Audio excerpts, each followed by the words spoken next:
Hello, and welcome to the show. I'm Doris Mangrum, your host, and this is Education in Our Community.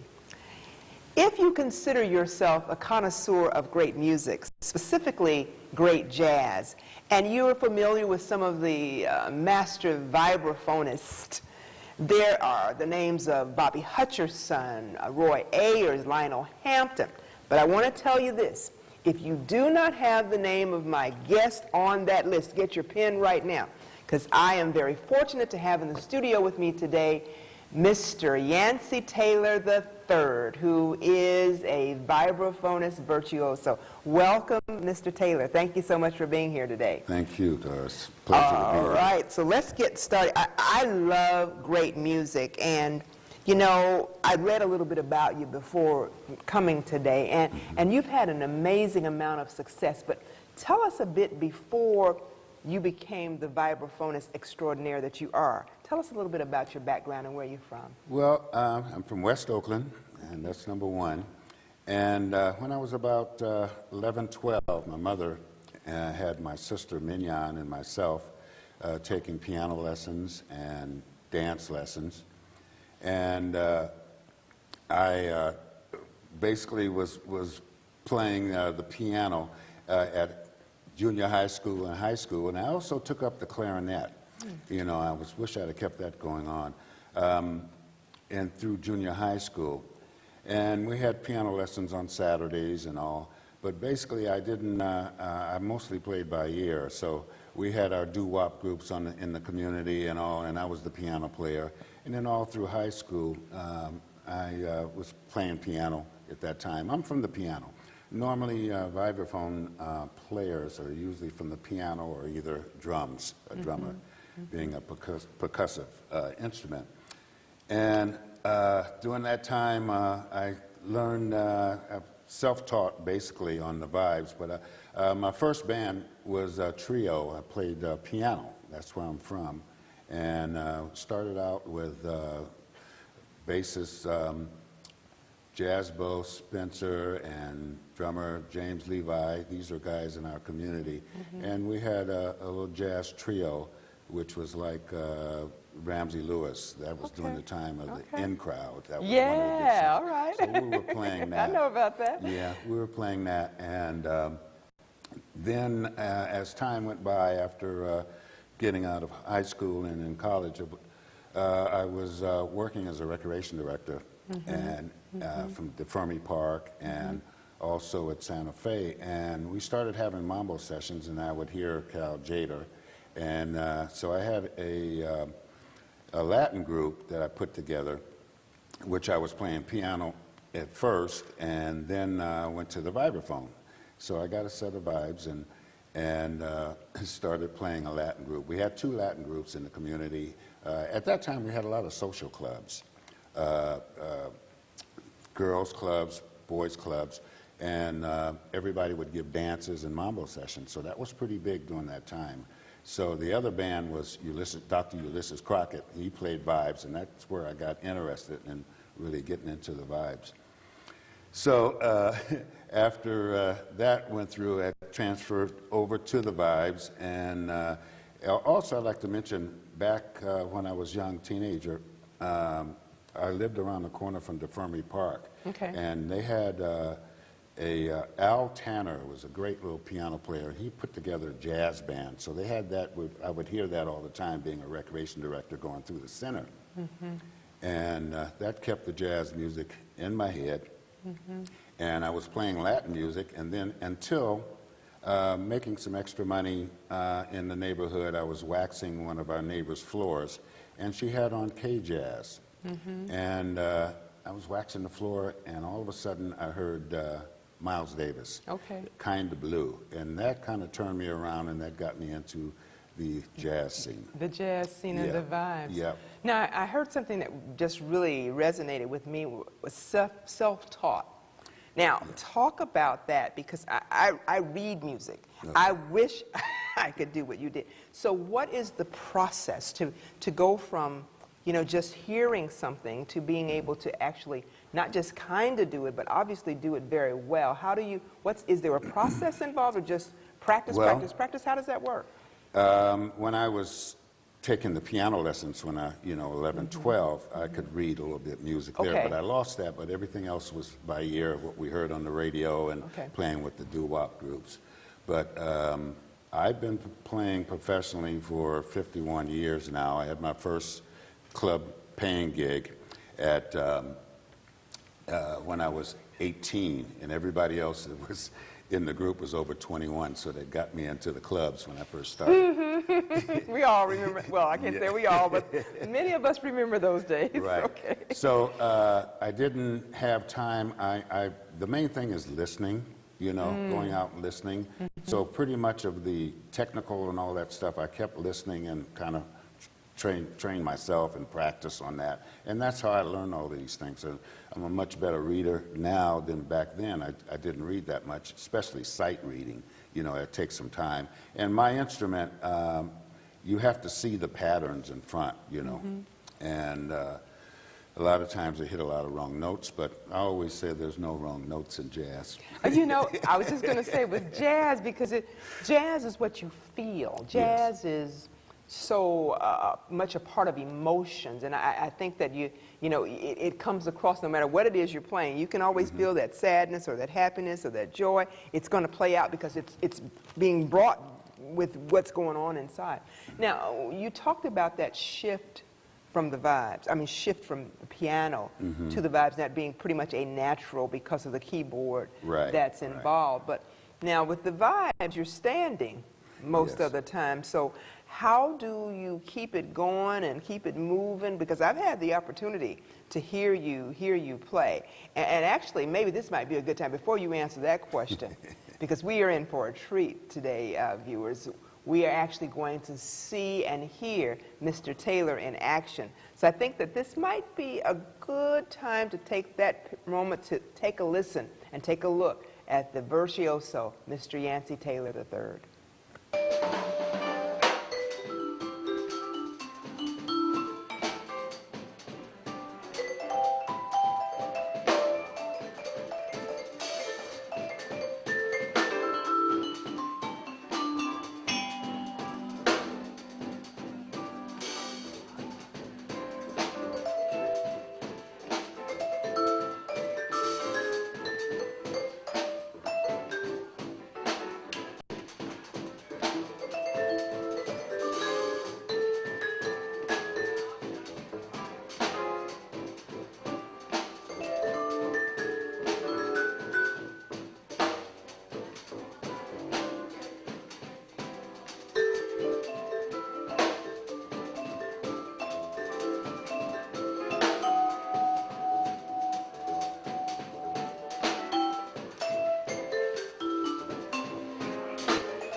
Wow.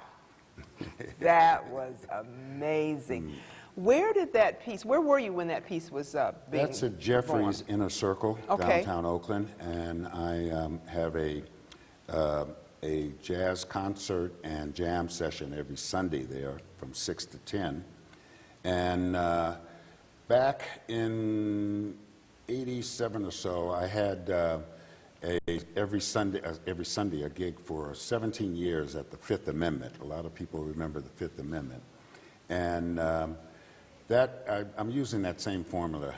Right now, there's not too many places left for jazz, and I'm working very hard to keep this going on, and hopefully also get the younger generation in here so we can keep this going on.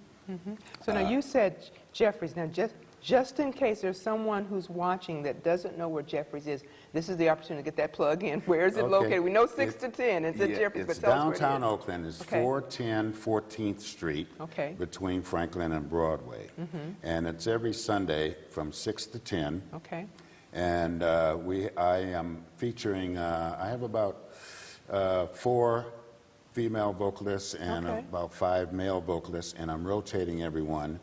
Each week you have a different vocalist, and they do 2 sets, and then from 9 to 10 is an open jam session, which I only take 8 people to sign up on because of the time schedule. Now when you say an open jam session, tell me what does that mean? Maybe I need to get my... Jam session, you come and sign up, and then and I do recommend you have charts because we have musicians who read. Oh, okay. So if you're majority of the time we have a lot of vocalists, and I do recommend having charts because a band could make or break a singer. Absolutely. And if we got the charts, everything will come out right.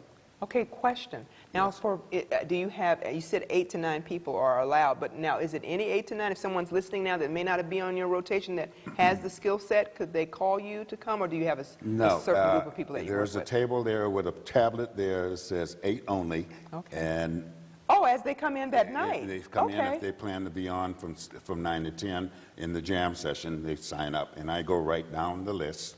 Okay, so if there are any possible folks who are listening, who are watching today, who are interested in perhaps doing a jazz set with the master, you might want to make it down to Jeffrey's on any Sunday night from 6 to 10 o'clock and make your sign in there to have the opportunity of playing with some of the greats.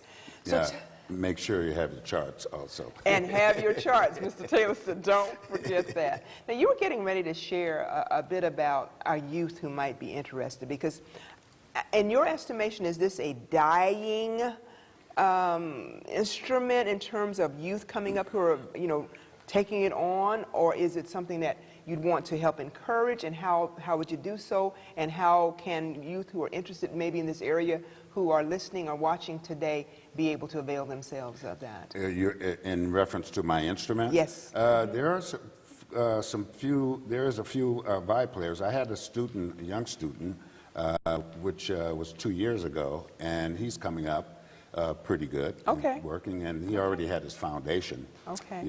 But to improvise, that's what everybody's looking for to do. A couple of the jazz schools, they have some vibraphonists playing there also.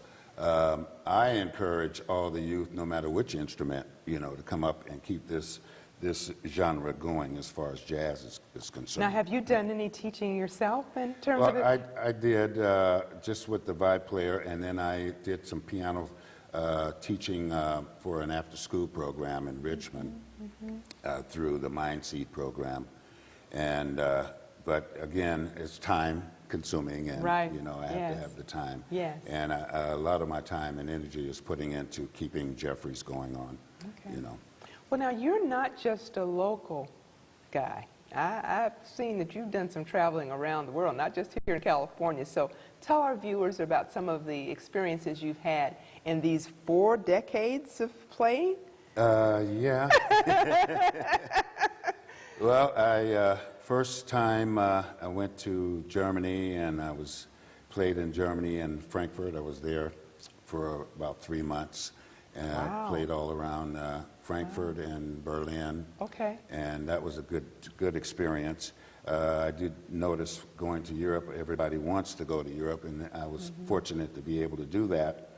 And as far as the music, they really appreciate our jazz music, and best audiences in the world, you know, everybody's listening. I experienced Japan, Tokyo, with my good friend, bass player, having a senior moment here. It's all right, the bass player. And did Japan for a couple of months. Also went to, I was doing each year a concert in France with some French musicians, good friends of mine, and all. I was doing that every year and doing some festivals and concerts.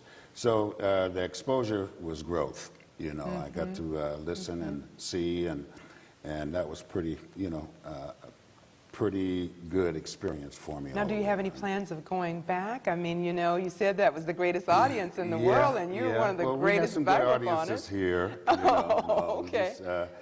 Pretty good audience. Actually, the audiences are pretty good at Jeffries, you know, when coming through. You know? And I really appreciate it. And so just my whole goal is just to keep a place happening and keep that jazz music out there. Now, let me ask you another question. Do you believe in your heart of hearts that each of us has a calling? Yes. Okay, I do. I mean, I'm hoping you said yes, because you said no, you're going to mess up my next question. You can't do that. Exactly. Each of us has one, is what I believe.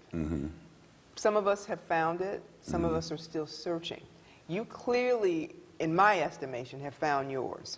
Well, what would you say to others to help them find theirs? And I guess what I'm asking you is, what has been your process? Okay, you told us about how you found yourself. You know, you started out with piano, then you heard some of the greats, had an opportunity to do some jam sessions and so on and so forth, and made that switch to the vibe. But now, you've been there, done that now for how many years? Many. 51 years. But and another inspiration is to, I always put it out there, to go out and listen, you know, as far as the younger generation. I had the fortunate opportunity to meet Bobby Hutcherson and be at his house. His birthday happens to be the same day as mine, and we always greet each other. When during that time, he was always performing around his birthday at Yoshie's, and I get backstage and we say happy birthday to each other. Was fortunate to meet Milt Jackson, who came in and played on my old instrument, and it was great to meet him.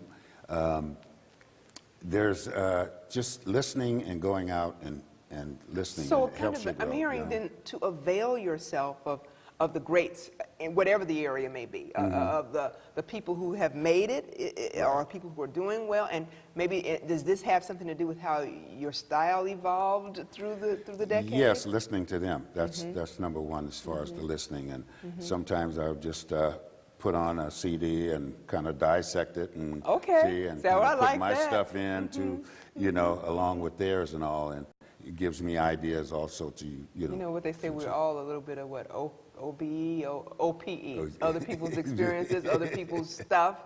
And so what I'm hearing is in music, it's the same thing. Right. You have who you are deep in your inside of you, but then if you pick a little bit here, a little bit there, and you come up with a whole new fresh blend. And you'll end up with your own signature. Absolutely. The brand that is Yancie Taylor III.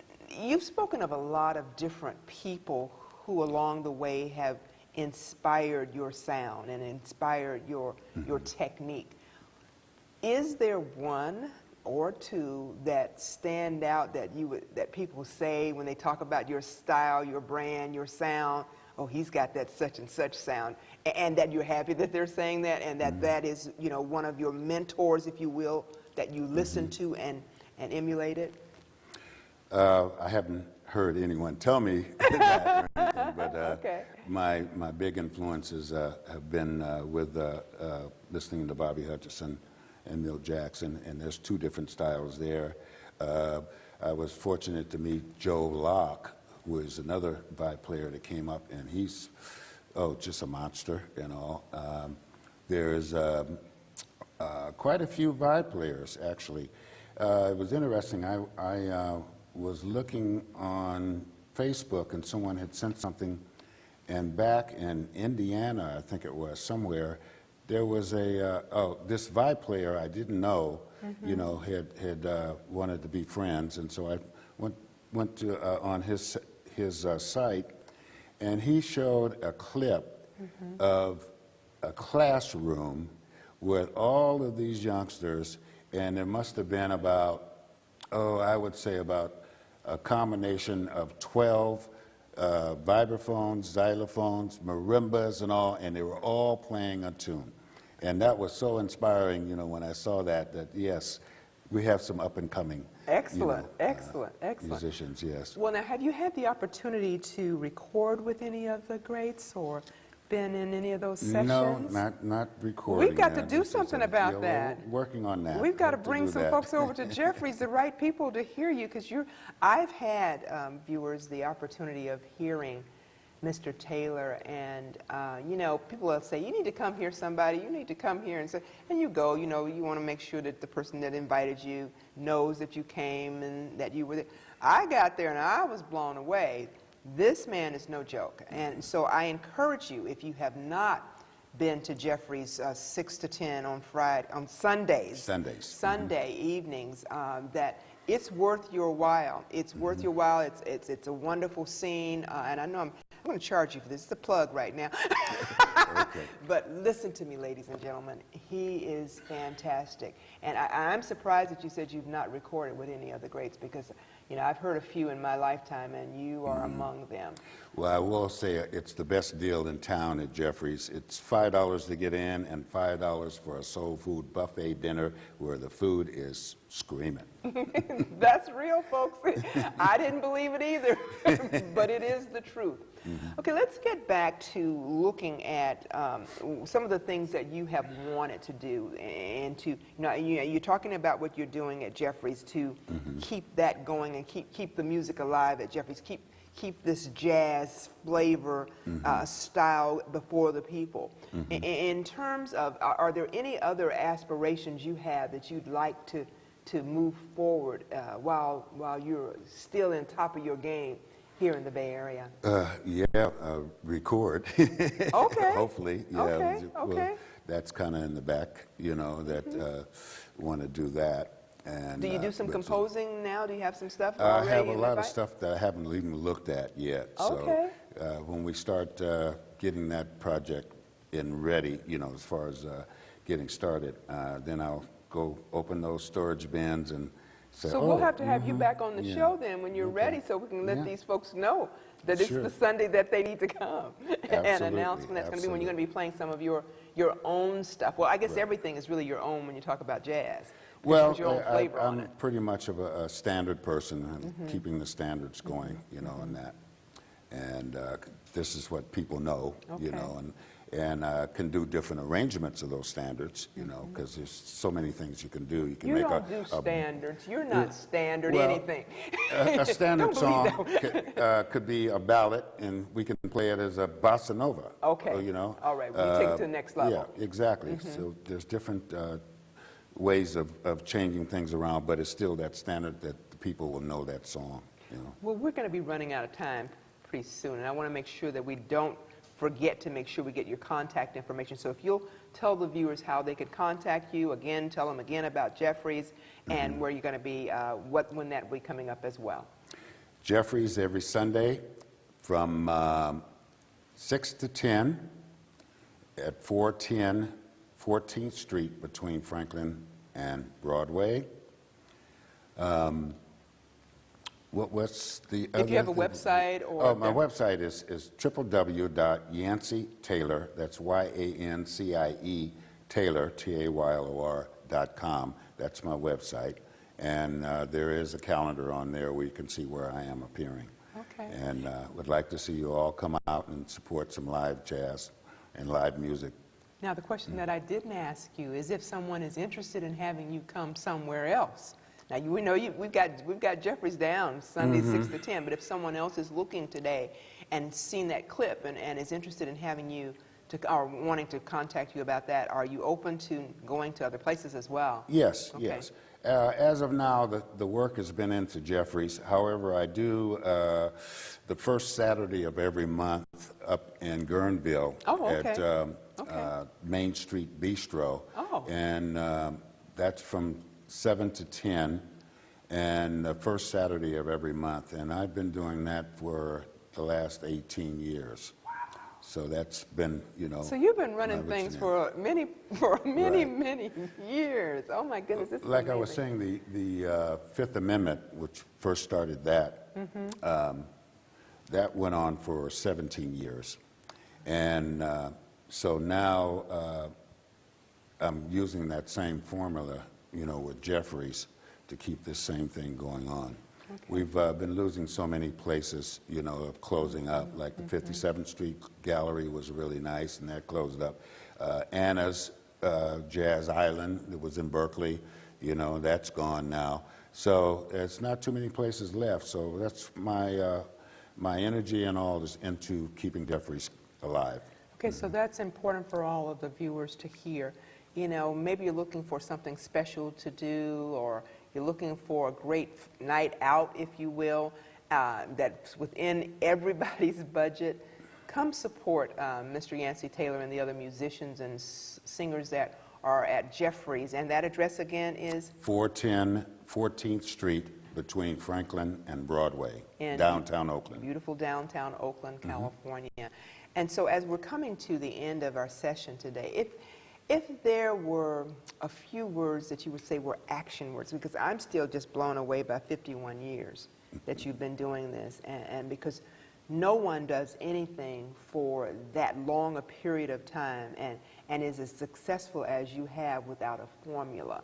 You know, you've said the word a couple of times, but there are some action words. I mean, perseverance, there's got to be some passion in there, and those may not be your words, but what would you say are the action words that have kept you continuing on, even with maybe some of the things not going exactly the way you wanted them to, but I've made it happen anyway. So what would be those encouraging words for anybody, whether they're a musician, whether they're a singer, whether they're a speaker, whatever it is? How do you make it happen and continue to make it happen through the decades? Love, peace, and jazz grease. Ooh. Jazz grease. Tell me about the grease. Now, we only have maybe 30 seconds, but tell me quickly about the grease. What is that? That's just only one of my lines. It's just like, oh, jazz grease. Oh, yeah. Okay, so just one of your little, okay. So I'm learning something. I hope you're learning something, too. It's the jazz grease. I thought you were going to say love, peace, and happiness. Love, peace, and jazz grease. Ladies and gentlemen, you have had a special treat today with Mr. Yancie Taylor III, one of the greats. I encourage each of you to go down to Jeffries. Check him out. You will not be disappointed. It's a great night out. And so be there. Do that. Support Mr. Taylor. Thank you so much for being with me today, Mr. Taylor. It has been a blast. Same here. Thank you so much. All right. Have a great Always one. A pleasure. Thank you. Thank you. Yes. Doris. And so we just wonderfully continue.